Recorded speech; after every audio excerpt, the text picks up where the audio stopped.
हमारा विश्व गुरु महाकारुणिक तथागत गौतम बुद्ध की जयंती परिनिर्वाण दिवस एवं ज्ञान प्राप्ति का एक ही दिन यानी त्रिवेदी पूर्णिमा बड़े हर्षोल्लास से मना रहा है। वो महामानव जिसने विश्व को सुख और शांति का मार्ग प्रदान किया था, उन्होंने एक और लाइन दी थी, चरित भिक्खवे चारिकम बहुजन हिताय बहुजन सुखाय लोकान अनुकंपाय। और इस लाइन के साथ साथ उस समय उन्होंने अपने जो 5 साथियों को मंत्र दिया, तो उन्होंने पूरे भारत नहीं बल्कि विश्व में अपनी देशनाओं से विश्व को चलते चलते विश्व को सुख और शांति प्रदान की थी। उसी महामानव की जयंती आज हम सब लोग मना रहे हैं। उन्होंने 5 सील दिए। 5 सीलों में केवल मैं एक सील पर ही चर्चा करूंगा। हम इस बात को जान लें, भगवान बुद्ध ने स्वयं भी कहा है कि किसी की बात को यकायक नहीं मान लेना चाहिए। जब तक उसको अपनी कसौटी पे हम पूरी तरीके से कस ना लें, पूरी तरीके उसको चारों तत्व पे नाप तोल कर ना लें, वो समाज के कल्याण की है, मेरे कल्याण की है, तो ही उसको ग्रहण करें, अन्यथा न करें। तो भगवान बुद्ध ने जो 5 सील आम आदमी के लिए बताए और कल्याणकारी सूत्र हैं, तो जब मैं एक पे चर्चा करता हूँ तो ये देख रहा हूँ कि भगवान बुद्ध ने कहा और हमने मान लिया। ऐसा कैसे हो गया? इस बात का ये चमत्कार कैसे हुआ?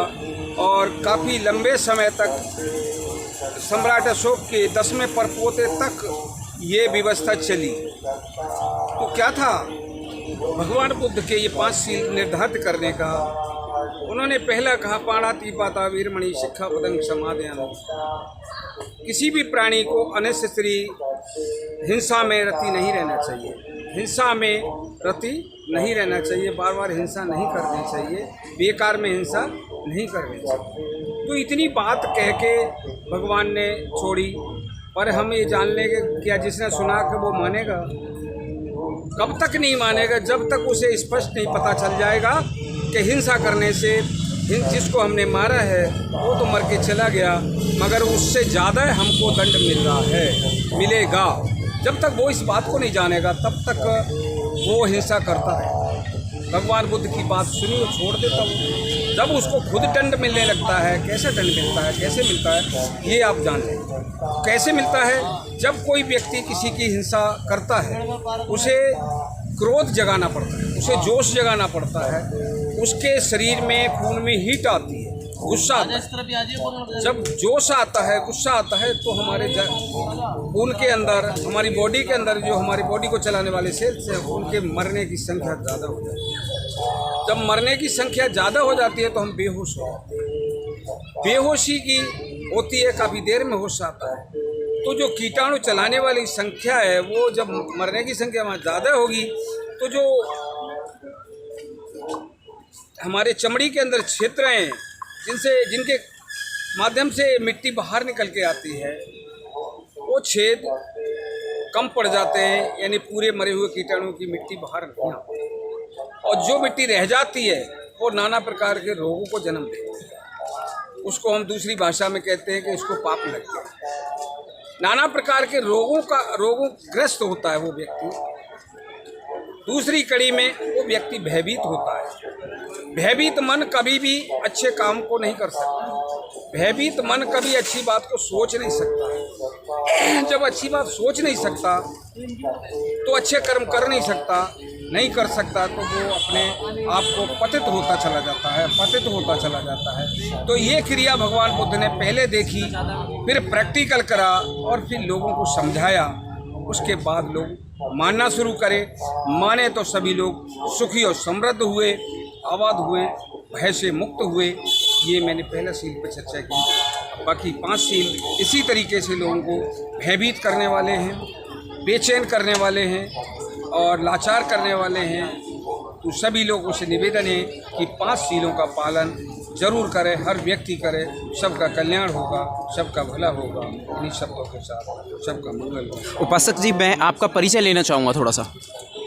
मैं सूरजपाल गौतम जी, संचालक बुद्ध धम्मचारिका समिति दिल्ली प्रदेश, जिसके माध्यम से हम लोग अपने दिल्ली के अनेक अनेक क्षेत्रों में प्रभात फेरी के माध्यम से मानव मानव एक है इसका संदेश देते हुए, भगवान बुद्ध के और अन्य संदेशों को देते हुए पूरे क्षेत्रों में हम जैसा मौका लगता है 15 दिन 20 दिन कभी कभी और लंबे समय तक तो हम प्रचार प्रसार करते रहते हैं। और भी लंबा समय मिलता है तो हम दिल्ली से बाहर तक भी निकल जाते हैं इसी काम को लेके।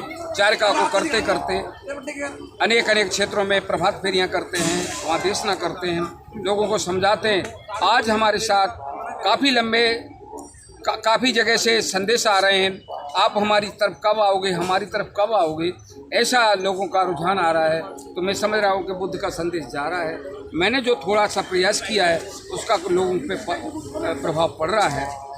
तो मैं अपने आप को जानूंगा कि मैंने थोड़ा सा कुछ कदम धर्म की तरफ और बढ़ाया है। जी जी, मैं थोड़ा सा कुछ और इसी विषय पे चर्चा करना चाहता हूँ आपसे। जैसे कि हमारे देश का हाल, हमारी राजधानी का हाल है, हमारे लोगों का हाल है कि वो हाल से बदहाल हैं।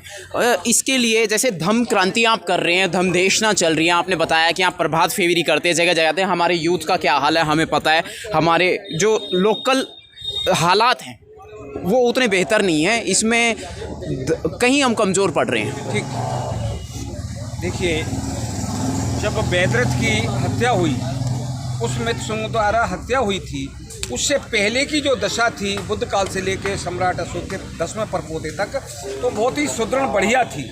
उस बढ़िया व्यवस्था को हमारे ही भारत के लोग पचा नहीं पा रहे थे, जिसको दूसरी भाषा में कहे कि कुत्ते को घी नहीं पचता। Yes yes. तो जी, उस समय भी कुत्तों को घी नहीं पच रहा था जी।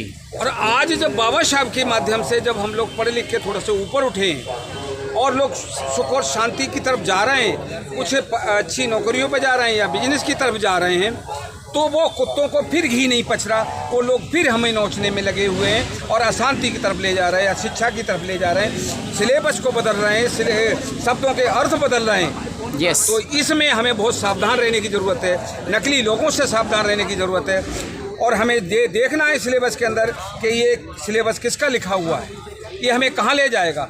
दूरदृष्टि रखनी है और तब जब तक हमारी दूरदृष्टि भगवान बुद्ध के सिलेबस को नहीं पढ़ेंगे, बुद्ध को नहीं पढ़ेंगे, बाबा साहब को नहीं पढ़ेंगे, तो हम अंधकार में किसी जालसाजों के चक्कर में आते रहेंगे और हम पतित होते रहेंगे।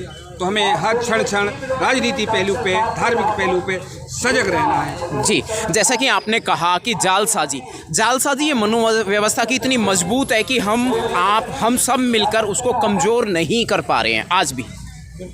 जी, ये मनु जो व्यवस्था है हम लोग उस पर काबू नहीं पा रहे हैं जी। उसमें अविद्या, हमारी अविद्या सर्वोपरि आती है। हम बात को समझ नहीं पाते, जल्दी नहीं समझ पाते, उनके पास शब्दों का ऐसा ढेर है कि वो हमारे सामने, हमारे बीच में, हमारी माता बहनों को ऐसे शब्दों को लाके पेश करते हैं कि हम प्रभावित हो जाते हैं, उन पर भरोसा कर लेते हैं और उन्हीं की सत्ता हम कायम कर देते हैं। जी। सत्ता कायम होने के बाद वो हमारा ही हनन करते हैं। यस जी जी, बहुत बहुत साधुवाद, आपसे मिलकर बहुत अच्छा लगा और बहुत अच्छी जानकारी आपने दी है। जय भीम, जय भारत, जय संविधान, जय मूल निवासी।